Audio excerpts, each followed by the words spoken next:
Hi everyone, let's talk about the Midnight Legion, the World Reborn, which is not what's pictured here. This is my box set of the first book and the memory book and things that was part of the first collection that you could buy. Now on Kickstarter is the second book, which is just seeking funding so that they can finish the publishing of it and stuff. And they very kindly reached out and asked me to do another video for the second chapter in the story, and I got an advance PDF to try and go through. So I got my old character out that completed the first book, and I've been playing through the second book. I've finished it once, and I have started to try and explore different paths as well, because I feel like I got to the end a bit quicker than I did in the first book. So, and that's just through lucky choice, I think. Just the way I went just happened to be the right way. But yeah, so if you don't know, the first book was a choose your own adventure game, but it's got more to it than that. It's got skill checks where you would need to roll dice and combat and things, but also puzzles that are, you're given pictures and things and told to, you're given vague information of how to access doors, say, or where you need to go in certain areas, and you need to work out those puzzles, and they can be really nice and challenging. And on top of all that, it's got a really nice story that is changing based on the choices you make, because you have got on your character sheet, as well as all these statistics and things and your equipment and that, you've got these insights that change the way the story treats you based on sometimes very small things like this isn't a real example, but it may be a little similar. There may be a door that is locked and you need to do something to unlock it. And when you find the way of unlocking it, it will say cross off this insight on your character sheet. And then when you come to that locked door in the future, there will be a little thing at the top of the paragraph that says, if you have insight X, proceed to this page, which will obviously be the unlocked door. That's the most basic example of that. But that can lead to bigger things where if you're presented with decisions based on the choice that you made, you'll be given different insights, and then you will go to places that you don't necessarily think are linked to those insights and be treated with different scenarios because, people in the world or maybe the world itself are reacting differently based on those choices that you made. So that's Midnight Legion in a nutshell.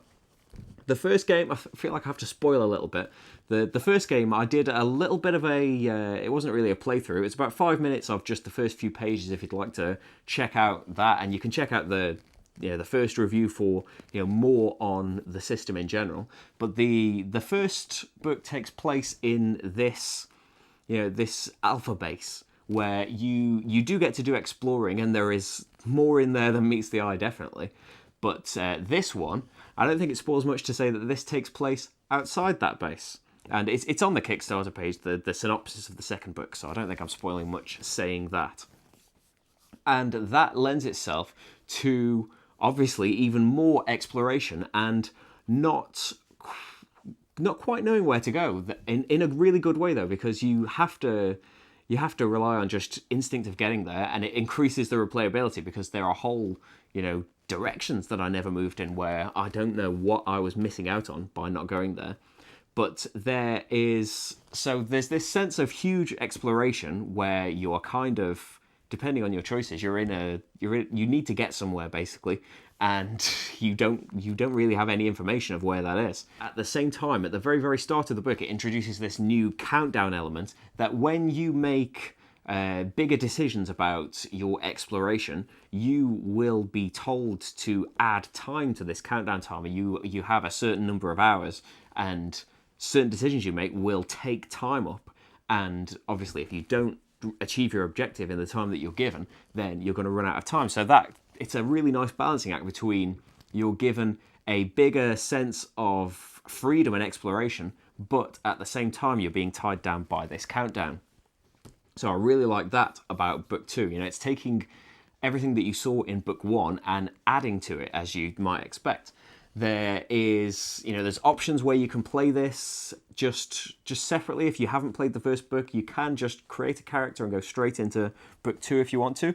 But I would definitely suggest going for the whole journey, because my character has not only got some insights and things that I mentioned before from the first book that could just turn up out of the blue in the second book, but there are also, I had forgotten about this, I have, my character sheet's printed out on a sheet of A4 and just takes up half of it.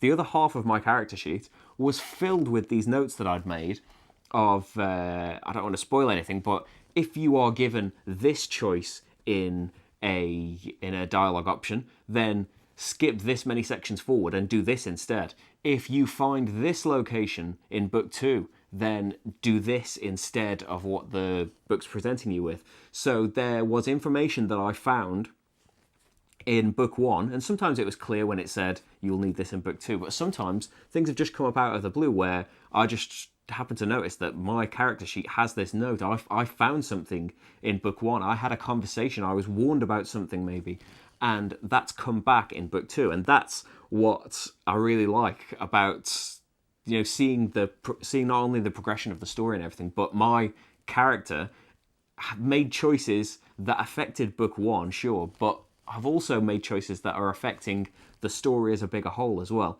and have continued to affect him in book 2. So yeah, I really, really, really enjoyed it so far. It's definitely, if you liked the first book, then it's a continuation of that thing. If you haven't tried it yet, then you can check out the playthrough, you can check out the Kickstarter page for more information on what the story is. There's lots of different ways you can get it. This is the box that I think I talk about in the first review.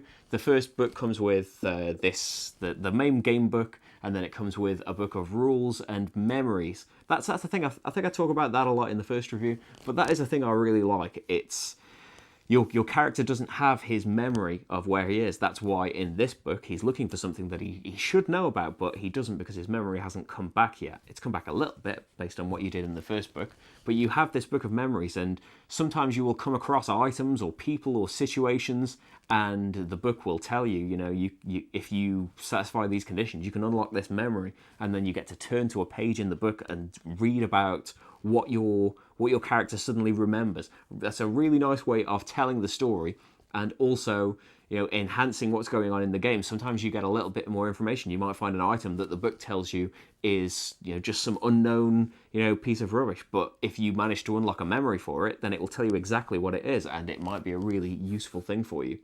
Trying still to remain a bit vague about what things are unlocked in there, but really enjoying it. Really nice continuation and expansion of a story that I really enjoyed in the first game. So it's on Kickstarter. I'll put a link on the screen, or maybe it'll be in the description because I can't put 2 links on the screen if I did one at the start. Anyway, that's irrelevant. Midnight Legion.